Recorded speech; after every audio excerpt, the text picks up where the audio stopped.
ጴጥሮስ ናብ መቃብር ብጉያ ኸደ መቃብር ተኸፊቱ መግነዝ ንወይኑ መስራየ ጴጥሮስ በቲ ነገር ኣዝዩ እናተገረመ ንደቂ መዛሙርቱ ክነግር ጐየየ። የለን ዝሰኣኖ ኣማኑኤል የለን ዝሰኣኖ ንሱ ቃል ከወፅእ ኣኽራን ሜዳ ይኾኑ ኣማኑኤል። ሰላም ናይ ብርሃን ዩቲዩብ ቻነል ተኸታተልቲ ኣሕዋተይ ከመይ ተቐኒዩ ድሓን ድኹም? ኣነ ሰላም እዩ እግዚአብሔር ይመስገን። ከምቲ ሰላም ዘለኽዎ ሰላም ክትኮን ድማ በዓልቲ ምልእቲ ተስፋ እየ።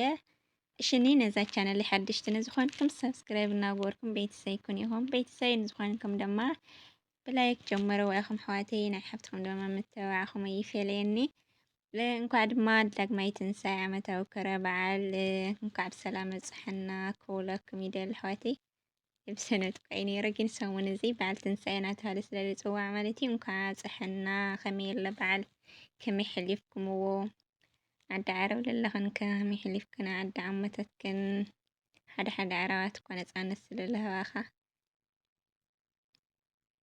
ዋላ በይንኻ ኮይንካ ተውዕለ ኢኻ ማለት እዩና ከመይ እኒኦ ከመይ እኒኣ ኣውደ ዓመት ለዓመታ ከምዚ ድማ እግዚኣብሔር ኣምላክና ብሰላም ኣፅኒሑ ለዓድና ምስ ወለድና ንውዕለ ይግበረና ኩሉ ግዜ ዓመት ላና ዝኾነ ብዕድመ ብጤናይ ስለዝሓለወና እግዚኣብሔር ዝኸበረ ዝተመስገነን ይኹን። ለዓመታ ከምዚ ደሞ ብሰላም የፅንሐና ከብለኩም ይፈቱ ኣሕዋተይ። ሎማዓንቲ ሒዘ መፃኹ ኣነ ሕፅር ዝበለት ግጥሚ ብዛዕባ ትንሳኤ ሒዘልኩም መፅእ ኣለኹ ማለት ለأهብለኩም እየ።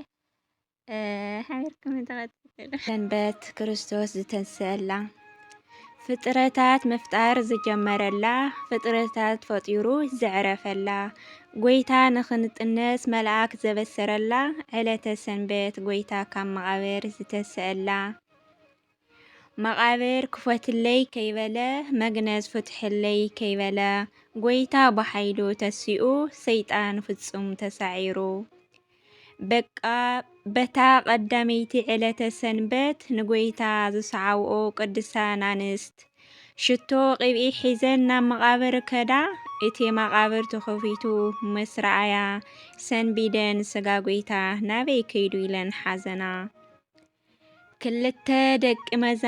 ክልተ መላእኽቲ ኣብኡ ተገለጹ ጻዕዳ ዘንጸባርቕ ክዳን ዝለበሱ እንታይ ትገብራ ኣለኽን ንሱስ ተሲኡ እዩ ቀዲሙኩም ከኣቲ እዩ ናብ ገሊላ ዝብል ዶ ኣይንበብክንን ንሱስ ተሲኡ እዩ ኣብዚ የለን ቅዱሳን መላእኽቲ በልወን።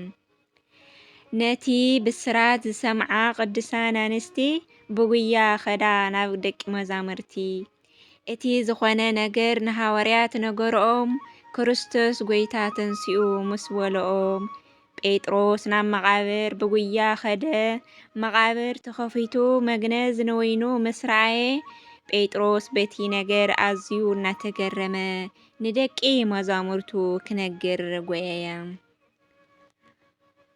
ማርያም መግደላዊት ፍጹም ዘይቀበፀት ንጎይታ ክትደሊ ንበይና ናብ መቃብር ከደት ንዕኡ ከም እትደሊ ዘላ ጎይታ ፈሊጡ ከም ዝተንስአ ክርስቶስ ተገሊጹ ኪዲ ንገርዮም በላ ንደቂ መዛሙርቱ ኪዲ ንገርዮም በላ ንደቂ መዛሙርቱ ፍቕሪ ጎይታ ኣብ ልባ ዝሕደረት እወ ብሓጢኣታ ኣሚና የቕሬታ ዝሓተተት ራህራሂ ኣምላክ ዝገለጸላ ፍጹም ምሕረት ዝገበረላ ፍጹም ምሕረት መንፈሳት ሓዲሱ ድድሕሪ ጎይታ ዝሰዓበት ንመጀመርያ ትንሳኤ ጎይታ ክትርኢ በቕዐት ንመጀመርያ ትንሳኤ ጎይታ ክትርኢ በቕዐት። ደቂ መዛሙርቱ ኣብ ቤት ከለዉ ብዘፍርህ ግርማ ጎይታ ተገሊጹ ሰላም ንዓኹም በሎም ብሃንደበት ብፍርሓት ኣብ እግሩ ጎይታ ወድቑ ሃዋርያት ጎይታ በሎም ንምንታይ ትፈርሁ ኣነ እየ በሎም በቲ ብርሃን ገጹ ሃዋርያት ብሓጎስ መልአ ልቦም ክርስቶስ ተገሊጹ ኣቦ ናይ ሰላሞም ክርስቶስ ተገሊጹ ኣቦ ናይ ሰላሞም በሉ ነመስግን ንስሙ ፀዊዕና ስለቲ ኩሉ ውዕሎቱ ዘኪርና ንግለጽ ሓጎስ ደስታና ይፈሳህ መንፈስና በመዝሙር ምስጋና ንልዑል አምላክና ንስሙ ነመስግን ክትባረኽ ነፍስና ብህይወት ክንነብር ህይወቱ ዝኸፈለልና ፍጹም ብጎይታ ድሒና ኢና ነልዕል ከበሮ ንሰብሖ ንብል ኩለና ነመስግን ዕልል ንበል ብልሳና ነቲ ኩሉ ዝገበረ እግዚአብሔር አምላክና ነቲ ኩሉ ዝገበረ እግዚአብሔር አምላክና አሜን። ስለ ቃል እግዚአብሔር አምላክ ዝኸበረ ዝተመስገነ ይኹን። በድጋሚ እንኳዕ ጽሕኩም እና ወልኪ ኣሕዋተይ ነዝነበረት መደብ ነዚያ ትመስል ማለት ናይ ሎማዓንቲ ብኻሊእ መደብ ክስካብ መጽኩም ድማ ሰናይ ቅነ ይኾነና ሰናይ በዓል ትንሳኤ ዳግማይ ትንሳኤ ድማ ብሰላም ይጽሕና አሜን።